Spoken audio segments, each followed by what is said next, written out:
Hello, welcome to the pod, people.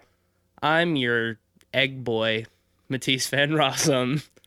I'm your powerful goatee, Cleveland T. Mosier.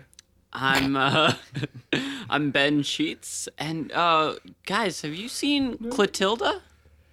No, is she been around? What's going on? I think she's vanished. Oh no! Oh, what are we gonna do? Oh my god. We better retrace our very recent steps and see if we can find her. She did vanish mysteriously from my closet not long ago. Oh. Before we get into our discussion for the evening, Ben, do you want to do a final update on Oh yeah, on our Happy Death Day numbers? Let's do that. I need to bring up the final tally from Box Office Mojo here. It's the final tally. I started in the wrong key. That's okay. Well, let's before you do the box office, is there any update on the Rotten Tomatoes? It's the tomato double check. On last week's episode, it was standing at 64%, and Ben, you had guessed 65, so you were one off. Yes, and it looks like it has gone up to 67%. Oh shit! Well, good for Happy Death Day. But that just puts it farther out of mine and Cleve's reach. So you're definitely the winner for that one, Ben. Slight edge there. It looks like the opening box office weekend has come in. Let's see, Tease, you guessed it would do an opening box office weekend of 20 million. Okay. Cleve, you said it would do an opening box office of 8 million. Yeah. And I said it would do an opening box office of 23 million. Well, the opening box office weekend results are... It wasn't 8 million, I can tell you that. Well, it was 9.5 million. Whoa, really? So you win, Cleveland. Oh, shit. Again, was even though you keep about that. complaining about how bad your predictions are, you keep winning. Yup. So if I'm not mistaken, that puts the current score at Cleveland 3. Ben, you're at 2, and I am bringing up the rear with 1. Yes. God, I hope I can make up some ground with these next couple of movies. Yeah, well, the next one we have is Us. In a couple of weeks, right? A couple weeks. Fuck, yes, so excited. This betting thing is really unfair to you guys, too, because, like, my guesses are by far the least educated. So it's just random fucking I mean, chance. you had the same amount of information that we did. We watched the basic trailers. Well, Yeah, we shared the information with you. But So y'all been, it's, like, running these bets, like, since before I was on the podcast. We've done it and you've got a we've better done sense it- of the film industry overall. this is only our second year doing the show, so we've done this once before. And our predictions last year, in fairness, were pretty bad, too. So it's a low bar to beat. I had some close ones. I mean, it's impossible to 100% completely accurately predict the market. Sure. You know, it's basically going off of, does that look like a good movie? If so, or if not, does it look like a movie that people will go see? That's basically all we're doing. So you're an educated human being. You are just as good at guessing this stuff as we are. Better even, apparently. But yeah, so we'll do an update on that in a couple of weeks when we talk about Us. This evening, we're going back to the year 1988 and talking about the psychological thriller horror film by George Schlotzer called The Vanishing. This is a film that I have seen once or twice before, and this was a first-time watch for both of y'all, correct? Yeah, I hadn't seen it before. I had heard plenty about it, but it's very new. It is in the Criterion Collection. Not that they always make the best picks, but I personally think that it deserves to be there. Yeah, I didn't know anything about this film going in, so it was a real shout in the dark for me. But I was, yeah, well, we'll get into how I felt about it. Just a little background. It is based on a novel by a Dutch author. I forget his name, but the novel is called The Golden Egg. And he also adapted his novel into the screenplay for this film. And they even set up a production company called Golden Egg Productions that produced this. And it is about a Dutch couple, Rex and Saskia, on a road trip to France. And at a truck stop in France, Saskia mysteriously vanishes without a trace. It's sort of about Rex's obsession continuing after 30 years to try to figure out what happened to her and how he comes in contact with the man who abducted her. I think that's a pretty great description. I think, yeah, this movie was an interesting ride, to say the least. It was very tense at times. The thing I found interesting is, unlike where, tension a lot of times in movies is built with dramatic irony and the audience knowing more than the characters, for the majority of this movie, we knew just about as much as the characters, and, a lot of things were given directly to us. The answers were very direct. Yeah, well, it's interesting because I would agree for the most part, except, relatively early on, we see Raymond, the man who has abducted and presumably killed Saskia, and I would say the film follows him for pretty much equal, if not more time than Rex, but the answer as to what exactly happened to her, they withhold completely until the very end. That is something that we do discover with Rex. And the rest of it is sort of like seeing how Raymond went about like planning this abduction and the events that led up to that, and his sort of we get the insight into his personality. Right. This film, I would say, is a really good study of a sociopath. One of the better ones that I've seen, but also one of the things that I think makes it so good and kind of horrifying at the same time is how mundane it all is. There's so much stuff where we watch Raymond like practicing like how he's gonna get a woman into his car and how he's gonna put his arm around her to lock the door and then bring his rag around with the chloroform. We see him chloroform himself, and he's timing it to see how long he'll be out for with how much he uses. He times it like how long it's gonna take him to walk around the car. Like we get to see all the nuance and how long she'll be out for compared to how long it will take him to drive from where he picks her up back to wherever he's taking her. So it's all extremely methodical and, like I said, just extremely mundane. This isn't like a Silence of the Lambs kind of thing where you've got this like really sort of like evil serial killer. It's just like a very shockingly normal man going about how he plans to abduct and kill somebody. Yeah, well, and I like that they don't make him like this genius mastermind, brilliant dude, Right, exactly.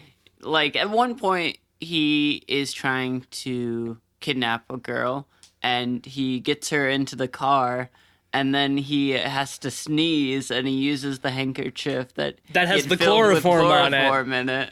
And has to just run away because he knows he's gonna pass out. Right, exactly. No, I love that kind of stuff too. Like when he's practicing the movement that he's gonna take around the car after he holds open the passenger door to let her in, and then go around the back of the car and put the chloroform in the rag, and he messes it up a couple of times and he has to keep practicing.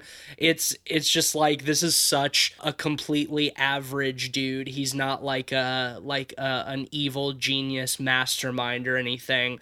He's just really methodical, and I think it's a really excellent portrait of what sociopaths and psychopaths are like in real life, because a lot of times they are just like dudes. Yeah, his believability and his mundanity are the things that make him, in some cases, a little bit more terrifying. I think so too. That's why I find this movie pretty disturbing, despite the fact that it has no real violence in it whatsoever and no on-camera death. How run-of-the-mill it is that I think makes it kind of terrifying, just like you were saying, Cleve. Yeah, like in the moment, it doesn't really feel that terrifying. The film sat with me very well. Like when I was watching the movie, like especially considering like how slowly like paced out the film is, and like even when there are events occurring, they're very mundane. So during the watching of the movie, I was pretty comfortable with it, with any of the events occurring. Intrigued by them for sure, but not terrified until later that night, and I was thinking about the movie. That's when it kind of started to kind of seep back in. It's a creeper. See, yeah, this movie was definitely like an atmospheric slow burn with just a killer sort of Faustian bargain to finish up the third act. Yeah, we'll get which into that. I think is what pulls it into horror territory.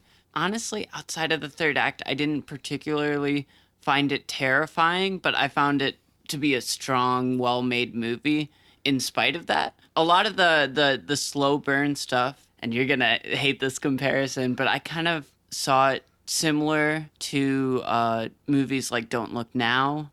I don't hate that comparison. I don't like that movie, but I don't think that it's a bad comparison, at least in terms of the pacing. I will disagree that the third act is what makes it horror. I think that sequence has the most like plot-based action. That's when the film like picks up and starts moving. But for me, it was a lot of the sequences earlier on in the film with him interacting with his family and plotting things out that sat with me after watching the film, that I found to be the most horrifying. I think the very end also recontextualizes several scenes. Yes. Before that, I absolutely. think maybe terrifying is the wrong word, but unsettling. Yeah. I remember the first time I saw this movie several years ago. I watched it by myself, and as the credits were rolling, I was kind of just sitting there thinking about it, and I was like, I kind of like gave myself the heebie-jeebies just like thinking about certain earlier scenes in the movie that are completely recontextualized by what happened at the very end.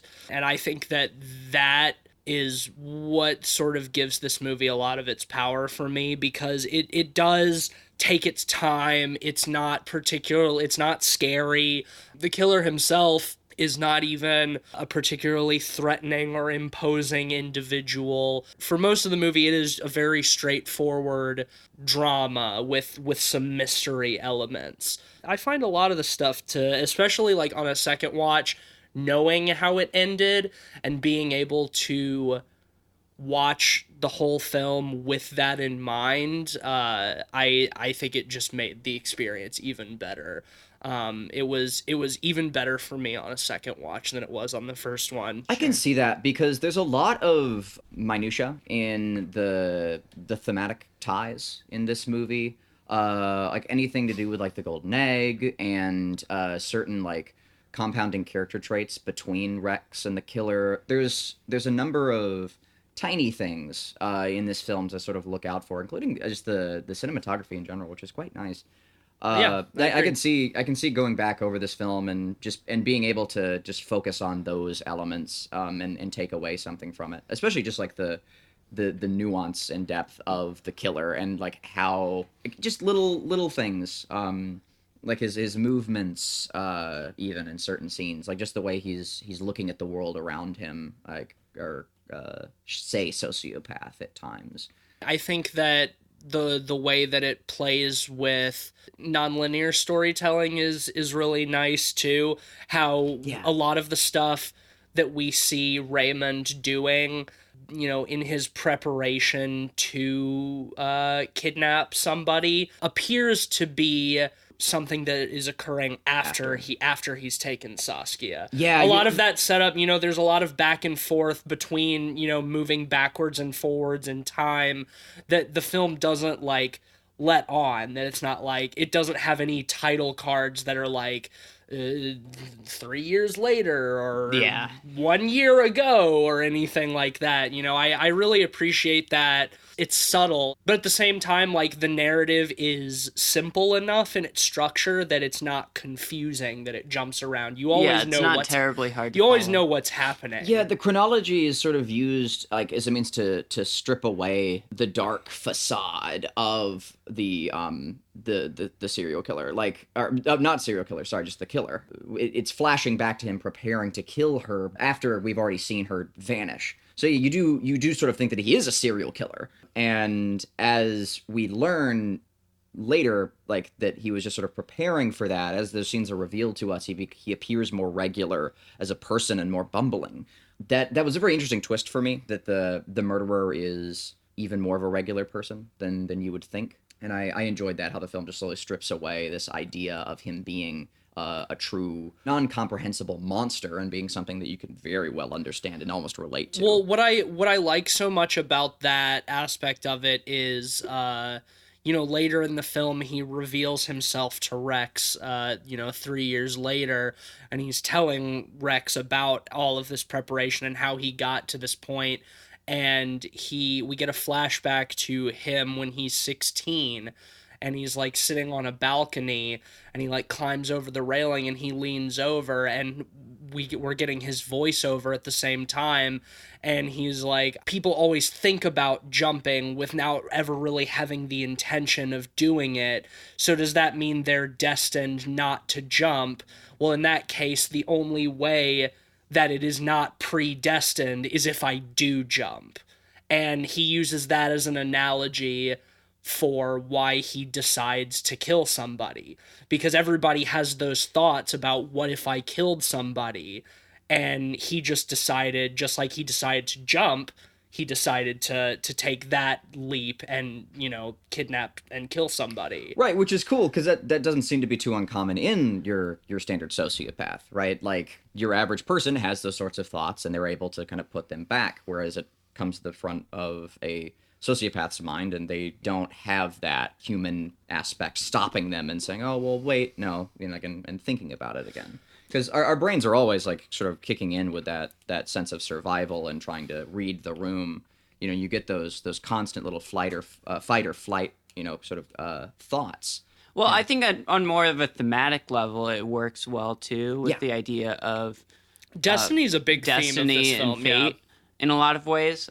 Because I think, honestly, for me, the strongest part of the film in general was the themes of it with the golden egg and destiny, because the golden egg is used, at the beginning with the girl. She explains that she had a dream where she was stuck in a golden egg floating through space all alone. Throughout the movie, they kind of play on that idea of the horrors of loneliness and isolation in a lot of ways. Well, another important part of her dream is that she says that this is a dream that she's had before, but this time there was somebody else imprisoned in another golden egg, and they collided. And when they collided and when they met, that was the end of everything. And it's after that she is abducted and she vanishes. So I think that gives you that poignant idea of destiny, where she's had this dream before about being imprisoned, but it was always by herself. And then when she has the dream that there's somebody else and they collide, that is, the predestined moment, when she is abducted. Yeah, well, I almost even saw, and we'll get into this a little bit more when we talk about the ending, but I see that kind of as a metaphor for a coffin, even. Oh, yeah. Golden egg, and the idea of being sealed inside collision, something.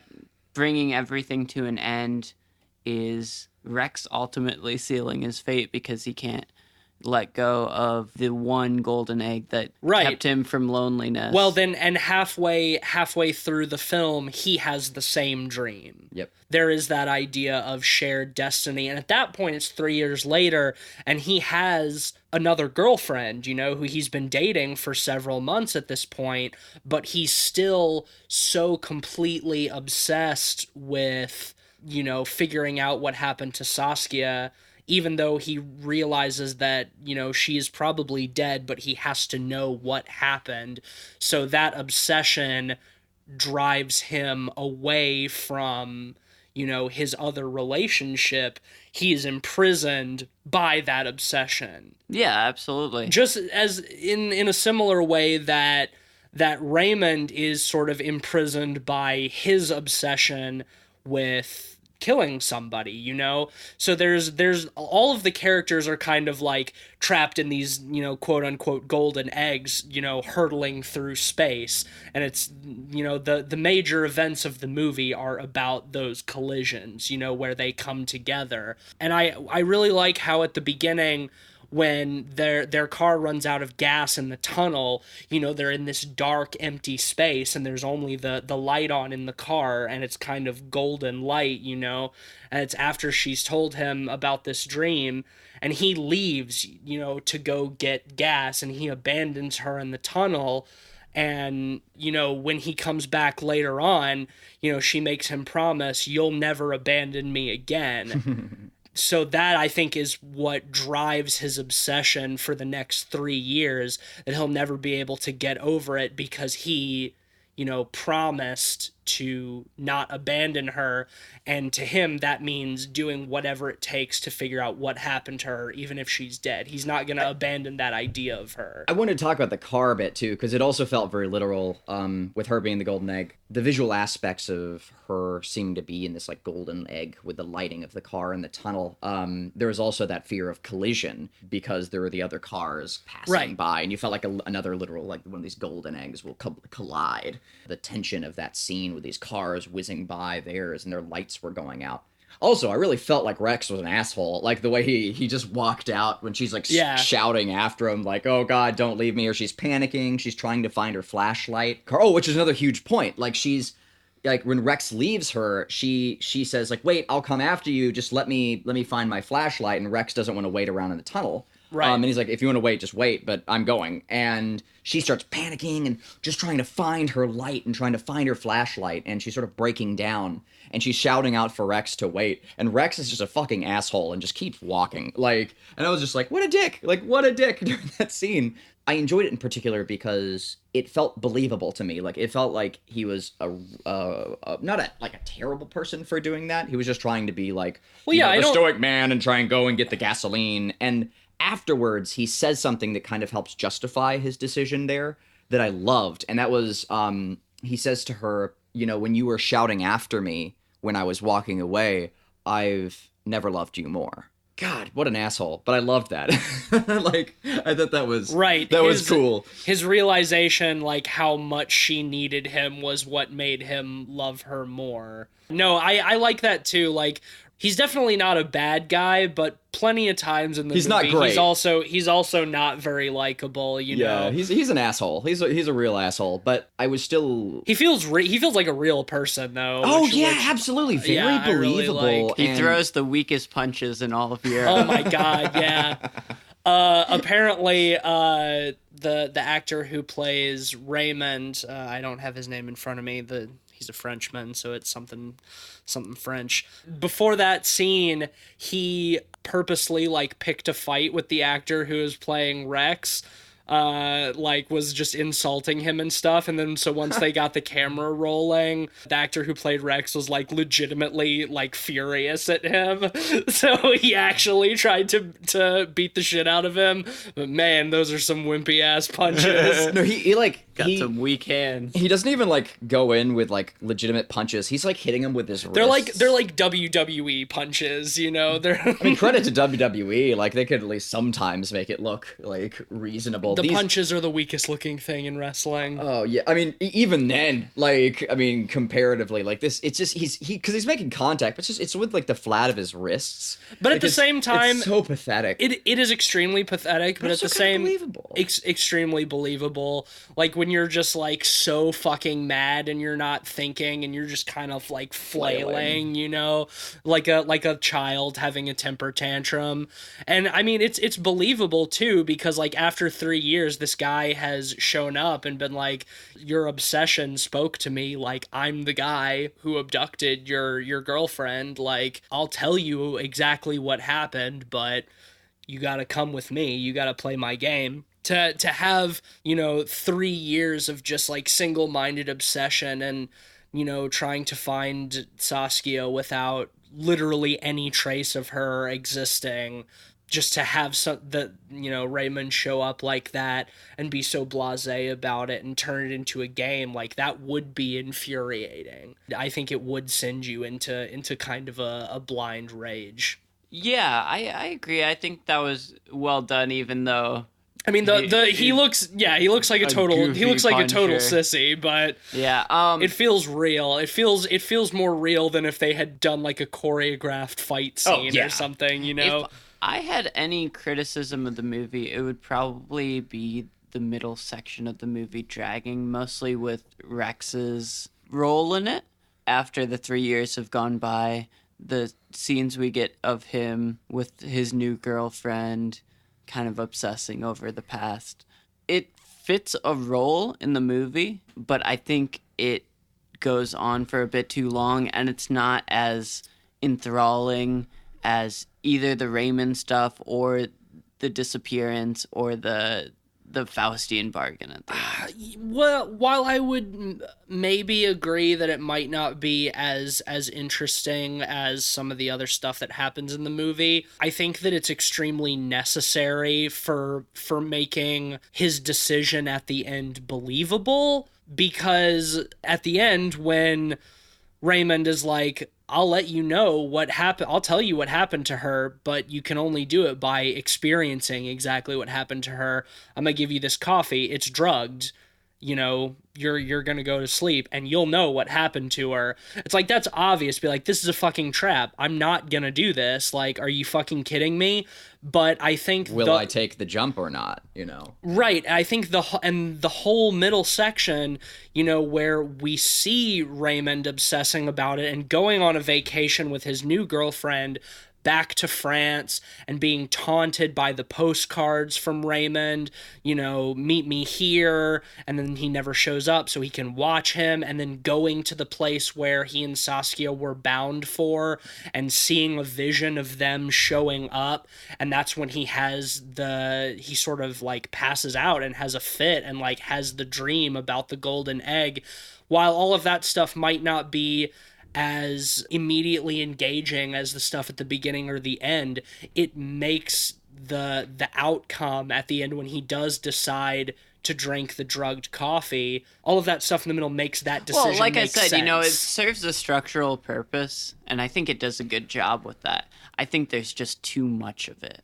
I think if they would have used it a little more sparingly, but used the key moments of that, a lot of that would have still come across. I almost disagree. I do think that the effect you're describing is legitimate. I think that it is the middle section of the film is very vacuous. I do think that it does serve a goal, and that you are sort of made to feel like Rex, like you have been waiting for this span of time without learning anything. And yeah, like I think like Tish was saying, like it does contribute to the third act. You're more keen to know because you've been sort of made to wait and stew. Part of the reason is with the structure of the movie, in a lot of ways you're primed to expect, you know, some sort of mystery or something like that. Because that's, you know, traditional Hollywood. That's what you get in movies like this. Disappearance, you're going to have a character try to uncover the mystery, reveal it's more and more information, and you really don't get that in this movie. It's not a whodunit. It's a deliberate withholding of the last piece of information that you as the viewer need, just like Rex.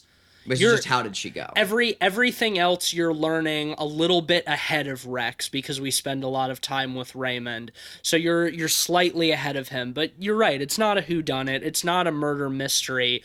The question is, what happened to Saskia? We know she got abducted and she hasn't been seen since. What happened to her?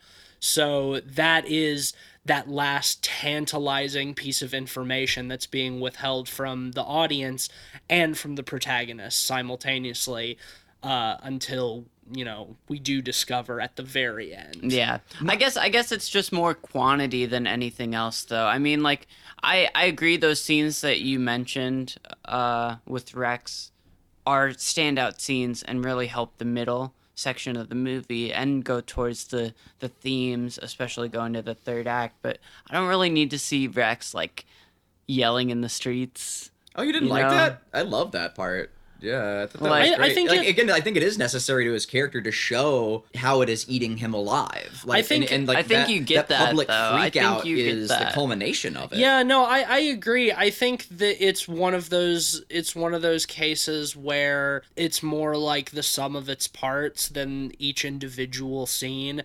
Like you could, grasp what they're trying to say with fewer of those scenes or with certain ones over others. Certain ones might be more relevant or crucial to the actual character development, but it's the accumulation of all of them together and what they're all trying to say that contribute most importantly to the way the film ends. I agree. I really enjoy being like set to sort of sit in the middle of a movie in some circumstances. Like I enjoy like in a narrative sort of being set adrift for a little while and made to just sort of experience like what's happening to the characters and wondering, and they're not necessarily needing to be a direct expositional purpose for every scene in a film. I think that there's plenty of room for sequences to just give us like more depth into what we already know and to just further explore these characters.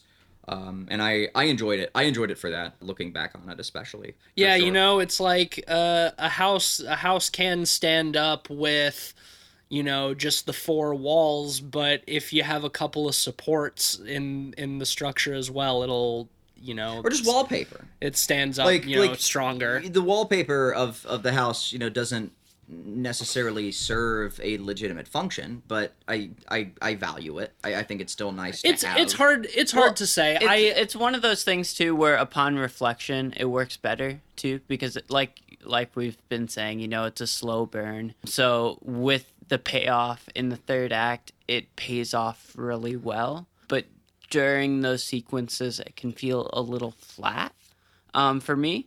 I can totally understand that. Thematically, all of them work well, and they have a very good structural purpose there.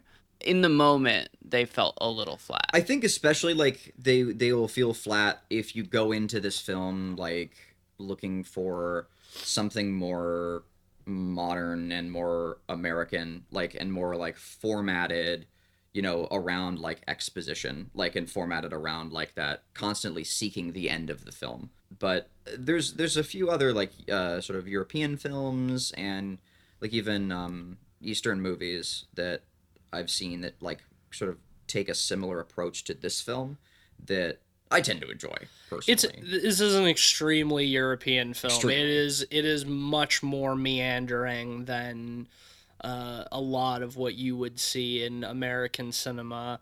Well, I think what the biggest thing that separates it from a movie, for example, like Elephant, where Elephant is a lot of ways similar to this movie in that it's a preparation for a horrible act of violence in a lot of ways. Yeah. Where this movie stands out, where Elephant does it, is the little bit more understanding of Raymond that we get than we do in Elephant. Yeah. And I think that comes in a lot of ways once Raymond and Rex come together, Sure. because they work very well as foils together, and it really culminates once that happens. But in a lot of similar ways, Elephant feels flat at times during those sequences because there's no foil that they can bounce off of. So it works structurally, Yeah. it works thematically, but in terms of dynamic appeal, it doesn't feel as strong until those characters can work off each other. I will definitely say it is absolutely a legitimate point. It's not what I believe, but I do think it's legitimate to say that like the film sort of falls apart in the middle because like the tension is sort of like diffused.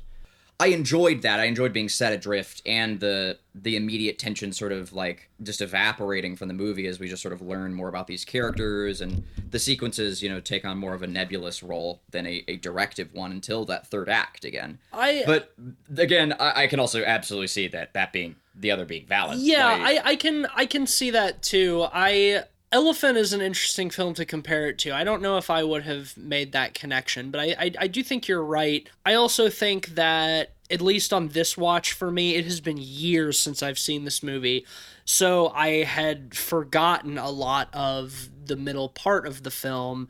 And, you know, I had the stuff that really stuck with me the most, which was the ending. So it was kind of like experiencing the film all over again, but having the ending in mind, so I could see how those scenes keyed into the outcome.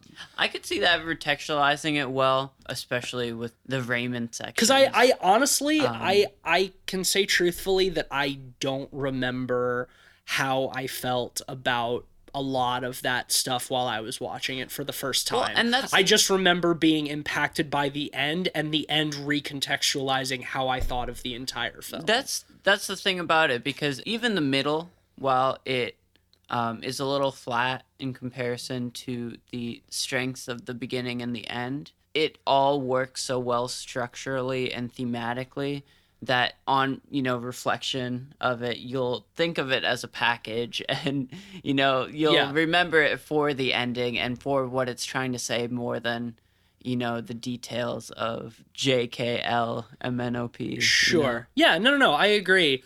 I want to talk a little bit more about the theme of destiny and how it keys into the end, because one of the things that I like so much about this movie is when we get to the point where Raymond is explaining to Rex what actually happened the day that he abducted Saskia, like how that went about at the truck stop. Because for the entire movie, we've been seeing him planning really methodically and like figuring out exactly how he's going to do this. So you're expecting that to be, you know, his plan goes off without a hitch. But then we end up seeing that no matter how much he planned, every time he tries to abduct a woman the way he's planned to, something happens that makes it not work. And the reason that he eventually got Saskia was total happenstance. Well, he'd essentially given up.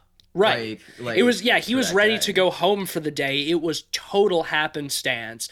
And she saw the keychain that his daughter had given him that had the R on it. And she says, "Oh, I need a keychain for my boyfriend whose name also starts with an R." Well, even funnier than that, I don't know if you guys noticed, but before that, she had buried some coins with Rex, and that's why she needed to get change for the machine, because she didn't have change. Because they buried the coins right outside. Yeah, so... Oh, man, I had not realized the coins in context with her fishing in her bag. That's awesome. Yeah, very That's cool. why she starts talking with him in the first place, because she doesn't have change for the espresso machine in the gas station. Well, I remember that. I just didn't associate the two. Because she and Rex buried the coins outside, so that's why she starts talking to Raymond. Then she sees the keychain that he just happened to be given by his daughter for his birthday. So it's like the whole thing was predetermined, that it was, you know, by total happenstance that this series of events led to her being the one who was taken. Yeah, I really like this tete-a-tete between Destiny and like the chaos of unpredictable events you get before that. You know, you get Raymond try to pick up the random girl who turns out to be his daughter's like coach. Later, he is using a cast as a disguise, a fake cast, you know? And pulling the old Ted Bundy. Yeah, when he's in the gas station, someone tells him, "You're not supposed to drive with it's illegal to drive with a cast." Right. He says, "What if I'm a passenger?" Even the idea of being a passenger is a cool thematic idea with the movie, because you know, he's not driving. He's not in control in a lot of ways. Right, even though he's trying to set his destiny, ultimately the evil act is even set by destiny, just by happenstance. The fact, the fact that two golden eggs, you know, in empty space where there is nothing else, that they can by chance meet and collide. Right, and- You know, it's like when everything says that they should never even see each other or that they should just fly past each other, it's like there's very specific events that leads to that collision. And all of those specific events feel so genuine too. Like they're the kinds of things that you experience in your own day-to-day life, like when you're talking with a friend about somebody and then that somebody you were talking about calls. It's those little Those speak of the devil moments. Exactly. Right, it was those exactly. little things that all felt very genuine, very believable. They just happened to add up to such a consequential moment. And because of that, it gives you that it washes away like your sense of plot occurring, like that those events were occurring because the writer had them happen that way, and more so that just the events in that story, in that world, just were set off in Yeah. that manner. Like it very nuanced, very, very good writing on And that like point. that- Like because it didn't feel like writing, and I loved that about it. And you know, we see Raymond through so much of the film, like with his family. You know, they're a very, you know, loving, supportive family. They have good relationships with each other. They're not estranged. And you know, that's part of what makes what he's planning so much creepier. But the final piece of the puzzle at the end is when he tells Saskia to get into his car so he can chloroform her. You know, she's a little leery about it first because he's a stranger, and she sees on his dashboard the photograph of him with his wife and his 2 daughters, and she thinks, family man, he's safe. And she gets into the car and he chloroforms her. Yeah. Well, and it does such a great job of humanizing him, both through, you know, the mundane acts, through the family, but, you know, especially through making him so bumbling. I think if he was a master of his own destiny, you know, if he masterfully set up this plan and executed it, it wouldn't feel like he was as human of a character, Right. because there's always things you can't account for. And I think Exactly. this movie does a great And job. I think all of that makes him a scarier character because it's so much more real than depictions of killers and sociopaths in other media, you know, because they are always evil in the context of a story, of a struggle versus, you know, between good and evil or something like that. And he's a real person. And the fact that he's still capable of the things that he does, despite the fact how bumbling he is, despite the fact that he's, you know, a loving family man, despite the fact that outside of his desire to kill somebody, he's a totally average human being. Like, that's what makes it scary, because people like that exist, and it just goes to show that you can never tell who those people are. Oh yeah, Until it's too late.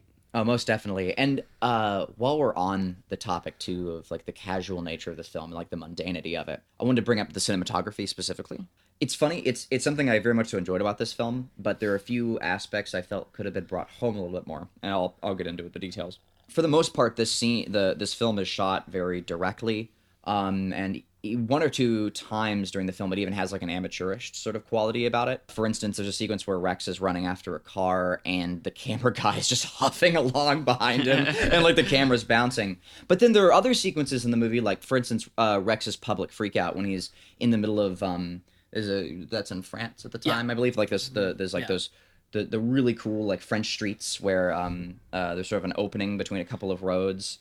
And A these little like square, tall, a little yeah. square, yeah, and like the tall, like old French buildings, and the shot is overhead, looking down at Rex walking around. It looks like something you would see in like The Third Man. It's very epic shot, like looking down at him, and he's having his freak out, and the lights are coming on around, and there was such a disparity between like some of those sequences, and for the most part, the film is very directive, mundane, and casual in its cinematography, and I felt that mirrored the nature of the film.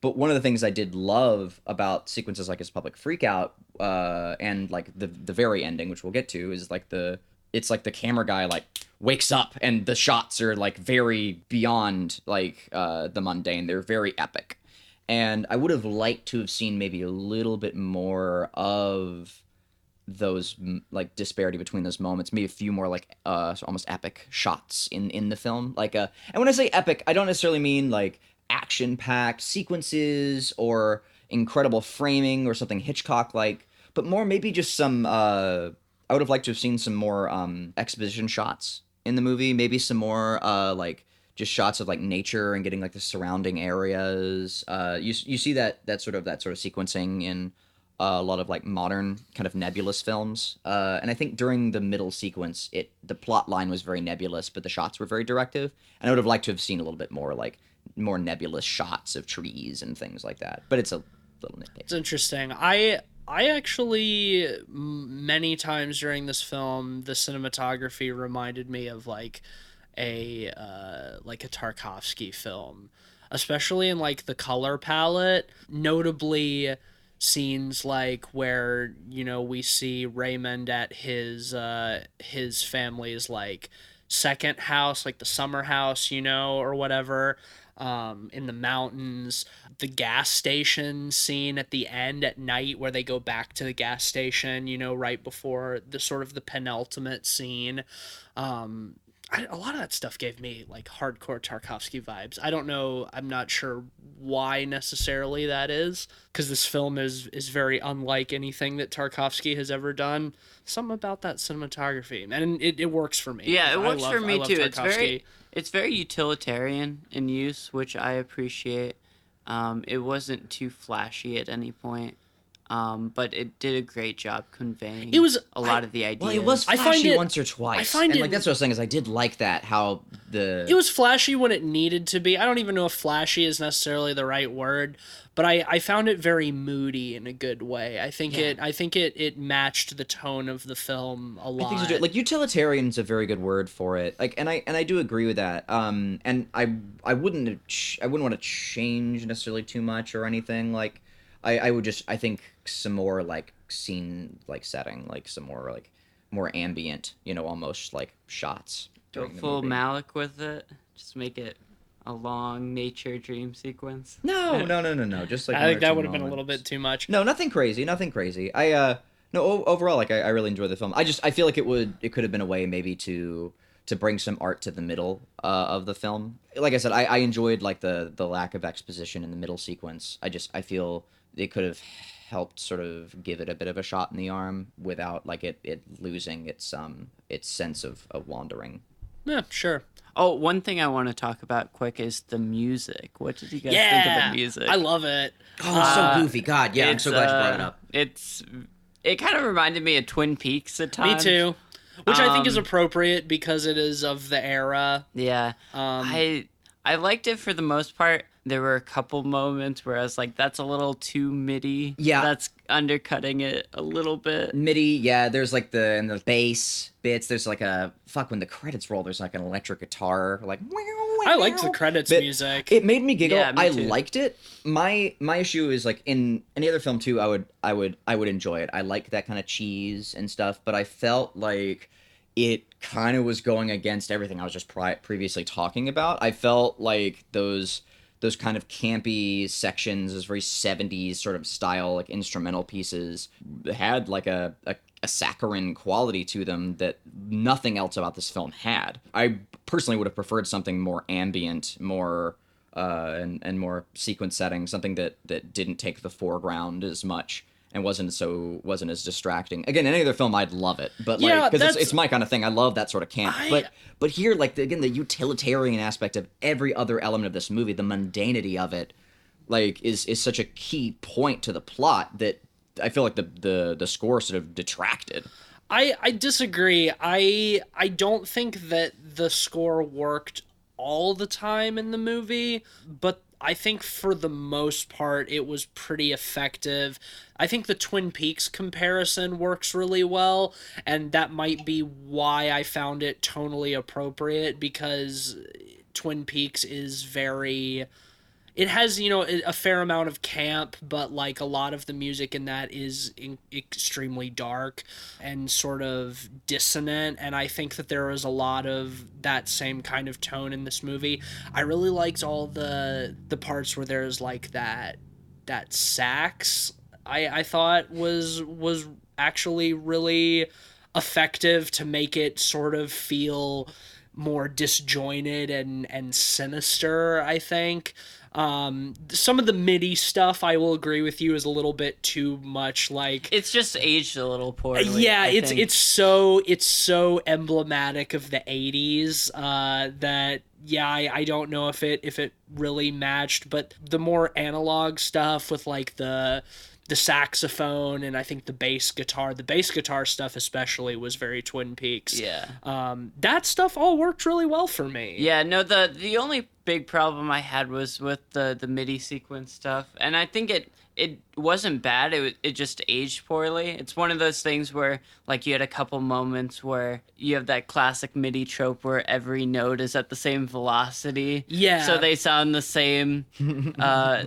Volume every time a note is played. Yeah, I would say that that's one of the only things that dates the film, because I think in terms of its narrative, it is pretty timeless. I think some of the music stuff, like with the MIDI, like you were talking about, and like the part where he's like on the super old computer, like that for me is the only stuff that like really sets the movie in the decade that it was made. Yeah, and it's true. Like the thing I was wanting to hear instead is something that really didn't exist at the time either. Like I was looking for like industrial ambience. Yeah, and like that just wasn't a thing. But I feel like something exists not now that would fit that better. We know it now, but yeah, like I guess at the time like that was more feasible for sure. This movie came out in '88. They could have done it, but I don't know if it would have worked as well. Yeah. Well, depending on the connections they had to, like, I'm not sure the production value was that high. Like, it's likely that like that the creators hadn't been necessarily exposed to that yet, whether it existed or not. Sure. I don't know about that. I don't think you can really speculate. No, too yeah, much it's on that's that, entirely but, speculative for sure. Let's get into the third act. Yeah. Well, we've talked a fair amount about the third act itself. I think it's time to get into the ending. We've avoided for the most part, heavy spoilers. If you care about that sort of thing, I mean, you know how this show is. We're spoiler heavy, but this is probably the biggest spoiler. The very end, they end up back at the gas station where everything went down. Raymond offers him the coffee. At first, Rex like throws it in his face, and you're like, "Fuck you, you're crazy." Like, you're gonna tell me what happened, but I'm gonna die. Like, why would you even think that I would, do this? And then, he digs up the coins that they buried, and he says, in imitation of what Raymond was saying, like, it's only predestined. The only way to make it that it's not predestined that I don't drink the coffee is if I drink the coffee. So fuck it, I'm gonna do it. And he does, and it ends just about as badly as you could possibly expect. And first off, I mentioned a little bit earlier, but I do love how when Rex drinks the coffee, like, he becomes almost the same as Raymond. Like, in that moment, he takes the leap. He leaps off the side, even though he knows what will happen. He knows that he will be harmed in some fashion, probably killed. In the same way that Raymond as a child knew that when he leapt off the edge that he would be harmed, but did it anyway. So it's cool. He's embraced that same sort of mentality and is sort of going against destiny by doing it. But who is to say that it wasn't predestined that he would drink the coffee all along? Like, this is one of those movies where free will is that an illusion or is it not? Mm-hmm.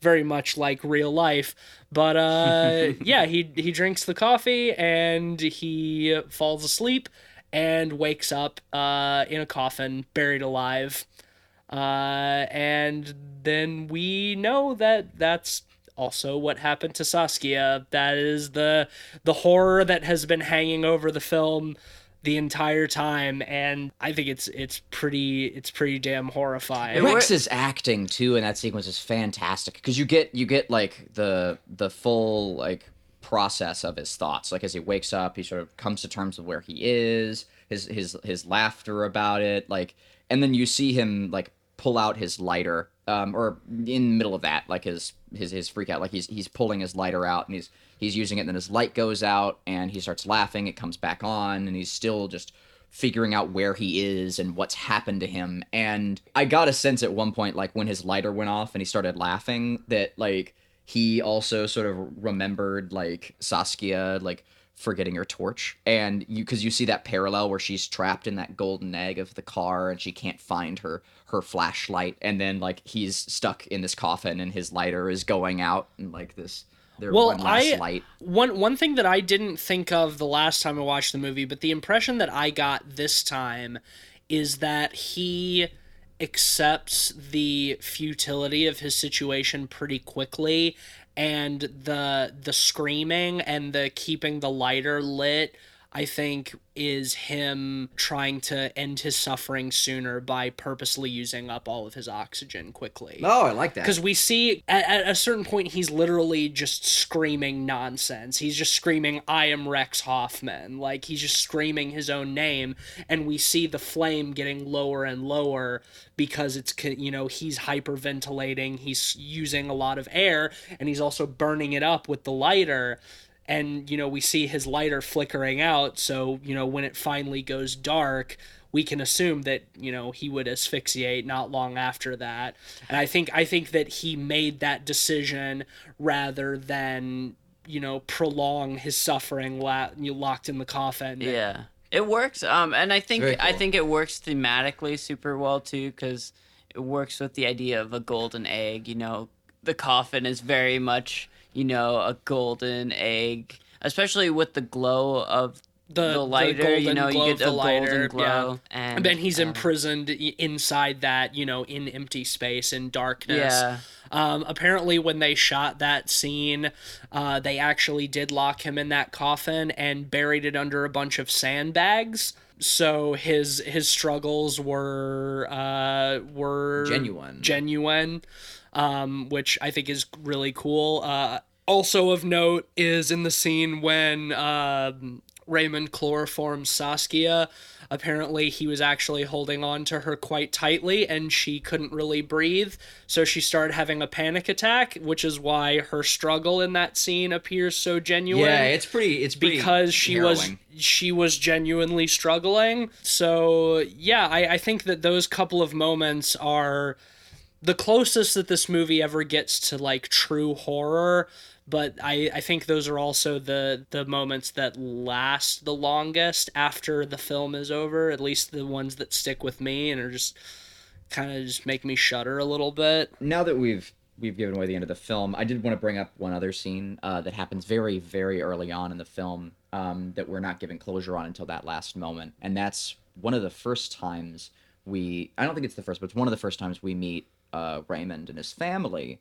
They're outside their getaway home. Yeah. And the daughter like opens a drawer or something and outside, and like there are spiders in it, and she screams, and the dad says like, "Oh, you can scream better than that. Come on." And he's doing it almost like kind of a dad who's just kind of playing around. Yeah, they're all and so screaming. she gives off a louder scream, and then he's like, "Hey, you try," and like he has a son scream, and then the wife screams just to kind of join in the fun of it. And it seems kind of lighthearted, but we're already primed to know that something's wrong with this guy at that point. So it's unsettling to us, but the family gives it no thought. Later on, there's a bit where Raymond is speaking with like one of the people who lives nearby, but again, it's a country place. Probably his nearest His neighbor. Yeah. And he says, "Hey, did you hear any screaming yesterday?" And he's like, "Oh, no, I didn't hear a thing." Yeah, when we drove up here, we thought we heard screaming. Did you hear anything? It's like, yeah, that's how isolated this place is. And you get a sense that like you know that he's testing the place out for like when he kills someone or when he brings someone back, like if they struggle and they scream or whatever, that he'll still be able to carry through with his nefarious deeds. But the specificity of it isn't laid in place until Rex is screaming in his coffin because he was left there. Well, so he wanted to make sure that anyone screaming like under the ground or whatever wouldn't be heard or come upon. I think there's more to it than that, though. Go for it. I think that particular scene, when we first see his family, I think that does not take place during his preparation. I think that takes place after he has kidnapped Saskia. Because, you know, after we see Raymond in the coffin, it sort of pans up from the ground and we see that, you know, it's at his country house and his kids are running around and like his wife is there and he's sitting there, you know, a few feet away. And obviously they haven't heard Raymond screaming below the ground. And what I think that how it recontextualizes that first scene is that it's very likely that as they were sitting down to have their meal outside at that table, you know, where his daughter finds the spiders in the drawer, I think it's extremely likely that Saskia was probably buried a few feet away and probably still alive. I think that is how it's supposed to recontextualize that earlier scene, and I think it makes it much more horrifying. Yeah, interesting. I do like how that scene can exist at almost any time in the movie. Right. That's very cool. Like, it could be before, it could And the fact be that after. the fact that the movie does jump around in time a lot, you know, it could No, take it is place open-ended. Yeah, that's very at any time, but that's the way that I've always read it. Yeah, Because, it's a nice ambiguity. you know, because when we pan up from the ground, we see that table set up, you know, like where they were having dinner before or lunch or whatever. So I think it's sort of like a callback to that scene. And it's supposed to be like, now you're experiencing exactly what happened to Saskia. So I think that's supposed to be drawing a parallel. Oh, most definitely. And that things will continue to go on the same regardless, you know, for Right. Raymond. Yeah. And then, you know, it pans to the back of his car where he's got a newspaper that's, you know, commenting on Rex's disappearance, you know, in a similar way to Saskia, and their pictures are in ovals, and Eggs. It cuts to black except for the two pictures. So yeah, they're the golden eggs in space. I mean, at that point it's fairly obvious, Yeah. but it's Even then- it's a fun image right at the end before the credits roll, I Yeah, think. and like even then I felt the thematic elements of this film were nicely stated. Like it never felt heavy-handed to me. Like it always felt like just the right level of hitting home, the effect being made clear, the point being conveyed, and nothing more. And I think- appreciated that greatly. And about it does my favorite thing that films can do in, you know, having themes like that. The themes are multifaceted. Yes. Where you can, you know, sort of draw different connections between them and how the different events in the film play into those themes or don't. And that in a lot of ways there is no right or wrong answer, but it's also, like you said, not super heavy-handed in your face. Like, this is what we're trying to say. It's like, no, it's just good storytelling. Right, And- and it's something that I would like to draw a parallel to like a really nice like dawn of impressionism like era level painting as well, like a piece that shows like technical proficiency. Like there's still a great deal of quality and realism in the painting, but in the same breath, there's a lot of atmosphere to it. There's a lot of elements that can be left up to your own interpretation, and you get this best of both worlds feeling where you can pontificate over And it's this not- film like the way you could an abstract piece, but also there is the technical like proficiency there as well, which I see as an ideal. And also that the goal of the piece is not to showcase its technical proficiency. Yes, exactly. That, like- it is not art for art's sake. Yeah, it's not like you look at the painting and you're just like, oh my god, it's so technical, like it's so difficult, how did he do it? You can look at it and appreciate it for what it is, and then if you choose to inspect it more closely, then you can start seeing the more intricate workings Right, and and it's- appreciating that for what it is. Right, and on the other side of that coin, it's also not so nebulous that you can look at it and see whatever the fuck you want to see. Right, Like you're still being exactly. guided by some thematic Exactly, elements. And so your pontificating doesn't feel futile. You feel like you're inspecting something that deserves further inspection. Yeah. Yeah, it builds it up just enough so, you know, it's not completely nebulous, like you said. You know, they give enough context clues that you can take a lot out of it, but it's not just random images for images' sake. It's one of those things where you get as much out of it as you want to find, but it's still concrete. Right. You And know? if you're looking for like specific like paintings that I would compare to, I would say like a John Singer Sargent. Yeah, that's your forte, not mine. Yeah, That's cool. When you were referencing Elephant earlier, I've never seen it, so. One of the things I did see is that obviously this is a Dutch film, Dutch director. You know, the main couple actors are Dutch except for Raymond. You know, the whole production team is Dutch, and they submitted this film as Holland's entry for the Academy Awards Really? You know, the year after it came out, and it was rejected because there was the Academy said that there was too much French spoken in the film for it to really be considered a Dutch film. What? Right. Silly. Yeah, no, I think that's really, really fucking stupid. Like, yeah, a lot of the film does take place in France, and, like, Raymond and Rex are speaking French to each other, but, like, the screenplay is written by a Dutch author based off of his own book. The director is Dutch. Like I said, pretty much the entire production crew is Dutch. Like, how does that disqualify it as a Dutch film? Yeah, do you have to is the answer. like meet a certain percentage of the film in Yeah, Holland for it to match? Because I know even this year, like Cold War, the new Pavel Pavlovsky movie. Yeah. A lot of it takes place in France. It's in French a lot of times, even though it's a Polish. But it's a Polish film. release, yeah. And it is nominated for an archaic. Academy. It's, Yeah. Yeah, I mean, granted, this film did come out 30 years ago. You know, maybe if it came out now, the Academy would be more accepting of it. I would think so. As a Dutchman, I'm just a little bit bitter about it because it's maybe the only really notable Dutch film that exists. Mm-hmm. And I'm just kind of frustrated that it doesn't. Well, it's like to paraphrase Alice in Wonderland, you've lost your Dutchness.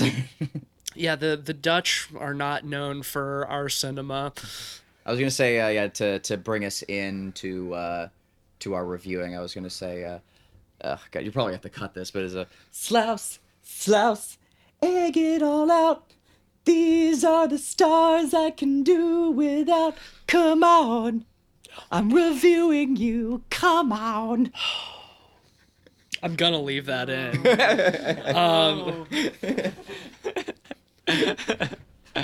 1 out of 5 puns for that. Yeah, It wasn't my best. let's Mostly shitty falsetto. But, you've done better, but you've done worse. True. I guess I'll go ahead and start with rating if there's nothing else you guys want to get into. No, that's it for me. Okay. I love this movie. I can understand why it might not be the film for everyone. Yes. But it works on every level for me. I think the storytelling is incredibly tight. It's got some really interesting themes and ideas, and there's a lot, to interpret how you choose. The acting is great. The actors who play Rex and Raymond are fucking awesome, and even though she's in relatively little of the film, the actress who plays Saskia is great as well. I love this film on just about every level. It's gonna be a 5 out of 5 for me. I loved it too. It was a pretty fantastic film. Like I said, like during it was when you're not aware of sort of the direction that the film is taking, and you're more used to American cinema and something that's a little bit more directed towards exposition and reaching the end, it can wear on you a little bit. But personally, I enjoy that sort of thing. And the more I reflect on this film, the more we've talked about during this podcast, the more I've come to enjoy it once again. I'm gonna say 4.5. Yeah, I think this movie is really cohesive, a really great example of a slow burn with a great payoff. What a payoff, yeah, right? Yeah. I really like how it feels like Faustian bargain by the third act, when the two characters meet and work off of each other, and that give and take is so good. Thematically, this movie is really strong and cohesive as well. All of the ideas presented in the movie working towards these bigger ideas, like we've talked about, of destiny, and the golden egg metaphor works really well throughout. The only minor gripe I had was the middle of the movie feeling a little flat in comparison to the rest of the movie. But even then, it did serve a good structural purpose, and it did serve the movie well. Even though the pacing wasn't quite to what I was hoping for. I enjoyed a lot of the Twin Peaks-esque music. Overall, I think it's a movie worth checking out. I would give it a 4 out of 5. All right. Before we move on, I do want to mention this movie was remade. There's an American starring Kurt Russell and Kiefer Sutherland. and if I'm not mistaken, I believe it's directed by the same director. No shit. Yeah. When? 93, so 5 years later. I'd be curious to see that. I'm not 100% on it being directed by George Slautzer, but I think I read that somewhere. Weird. Yeah, so that'll give The Vanishing an average of 4.5 out of 5 pods. Check it out. Ben, while you're looking for that, I had one more interesting piece of trivia. The author of the novel that the film was based on, who I mentioned also wrote the screenplay, his inspiration for the story was from a misreported news story, actually, that he read in the newspaper about a woman mysteriously vanishing from a truck stop and never being heard from again. And years later, after he had written the story, he found out that the newspaper had just misreported that she was found the next day because all that happened was she got on the wrong bus. and her friends didn't know that what had happened to her until she showed up again the next day. So the whole impetus for this story was just a lady got on the wrong bus at a truck stop, and a newspaper made it seem a lot more sinister than it actually was. That is unexpectedly wholesome. Right? Yeah. So apparently, the remake was directed by the same director in '93, starring Weird. Jeff Bridges and Kiefer Sutherland. No shit. Apparently, Is it the same title? yes. Yeah. One of the impetus... Well, I mean, it's an American film, so it's The Vanishing. The original title of this film is Spoorloos, which, if my Dutch is correct, means traceless. Which I'm gonna translates literally. I'm gonna put out and say that's a cooler title. Like Traceless is pretty neat. Yeah. Like I like it. Yeah. I see why they changed it for English. Apparently, this version of The Vanishing was one of Stanley Kubrick's favorite horror movies. He said it was one of the movies he found most horrifying, more so than even The Shining for him. And so he got... Weird. That was some of the reason the English version was made. And the English version had a budget of $20 million, which is about you were 10 saying times that you're saying that the original one was yeah. one Yes, of the yes. okay, the one that we were talking about. I Yes. thought you were saying Same. that the American remake was one of the most horrifying No. films that Yeah. Stanley Kubrick had ever seen. Kubrick liking the one we were talking about That's so why the much English is one why got the made. English one was being made. Gotcha. And apparently the U.S. version had a budget of $20 million, which is like 10 times the budget of the original. Kubrick would really like it. That makes sense. I can totally see that. Yeah. I also think it's pretty high praise. I would be very curious to see the American remake. It's probably Same. not very good. But considering considering that's the same director and like Jeff Bridges and Kiefer Sutherland, I wanna see it. I definitely do. I'm curious. I I'm forgot curious. to mention who plays Saskia. Oh God. Who is Sandra Bullock. Oh yeah, she would. Oh, interesting. Okay. Yeah. Oh man, I'm morbidly curious. Yeah. That would be one of those remakes that I would go into it expecting to hate it, but I could see it being great. I could see it being fucking terrible. I could really the mystery there is one I want to get to the bottom of the for fact sure. that the original has a notable place in film history and the American remake does not. That's what makes me the most nervous because the ingredients are there. Same director. I'm sure that the screenplay is based on the original film. It's got good actors in it. Like, the ingredients for it to be a good film are there, but the fact that but not necessarily a good American film. The fact that I know translate. the fact that I know about Spoorloos, but I don't know about the American Vanishing is dubious at best. Highly dubious. Highly indeed, dubious. sir. I think that means it's probably time for a word from our sponsors, huh? Well, yeah, it would, but where the fuck is Clotilda? Is she, You've done the last couple all right without her. Yeah, it's true. Well, Yeah, I mean, we still did get the copy in. Yeah, here's your copy. Oh, thanks for the fucking, yeah, all right, what is this copy? This is an interesting, it looks like a, okay, well, how do I translate this? Sorry, the writing on this, it seems to be cryptic. I guess you could say it seems to cycle between Sumerian and then a form of Braille that I've never seen before.